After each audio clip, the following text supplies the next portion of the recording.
আমরা এই যে এদিকে দেখতেছেন এটাই আমার থাকার ক্যাম্প। এই যে দেয়ালটা দেখতেছেন, দেয়াল না মানে এই জিআইটার দিয়ে আর কি ঘিরান দেওয়া। তো এইটা আমার ক্যাম্প, এইদিকে আমি সবসময় থাকতাম ইনশাল্লাহ।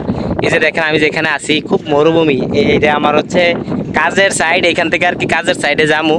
তো এইখানে হচ্ছে সবসময় হইব, এটা একদম মরুভূমির মাঝখানে, মানে একটা অন্যরকম জীবনযাপন হয়ে যাইব।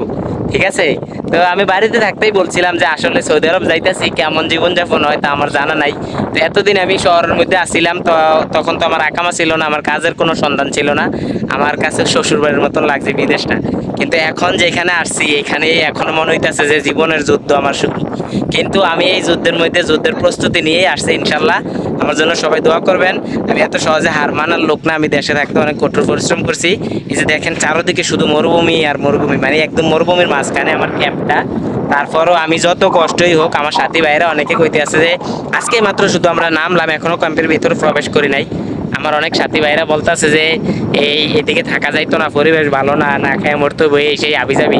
কিন্তু আমি বলছি আমার জীবনে যে এতক্ষণ প্রাণ আছে এতক্ষণ আমি শক্তভাবে মানে টিকে থাকবো, আমি মনোবল হারাইতাম না ইনশাল্লাহ। আমি এই ক্যাম্পেই কাজ করিলাম। আমার এই কাজ যেহেতু আমি কাজের উদ্দেশ্যে এখানে আইসেই পড়ছি ভাই, এত দূর থেকে 2800 কিলোমিটার দূরে। আমি যেখানে ছিলাম জুবাইল, সেখান থেকে এটা 2800 কিলোমিটার দূরে। তো যেহেতু এত দূরে আইসেই পড়ছি, যে যাই হোক ইনশাল্লাহ আমি মনোবল হারাই না। আমি ইনশাল্লাহ এখানে কাজ করিলাম থাইকাম। তো আপনারা আমাকে সবসময় এখানেই দেখতে পাইবেন। আমি এখানে ক্যাম্প থেকে যদি বাইরে হতে পারি তাইলে বাইরের অংশটুকু ভিডিও করে দেখাবো ইনশাল্লাহ। আর যদি ক্যাম্প থেকে বাইরে হওয়া সম্ভব না হয় তাহলে আর কি করার, ক্যাম্পের ভিতরেই যেটুকু আমার লাইফস্টাইল তুলে ধরা যায় এটুকুই লাইফস্টাইল তুলে ধরে ইনশাল্লাহ।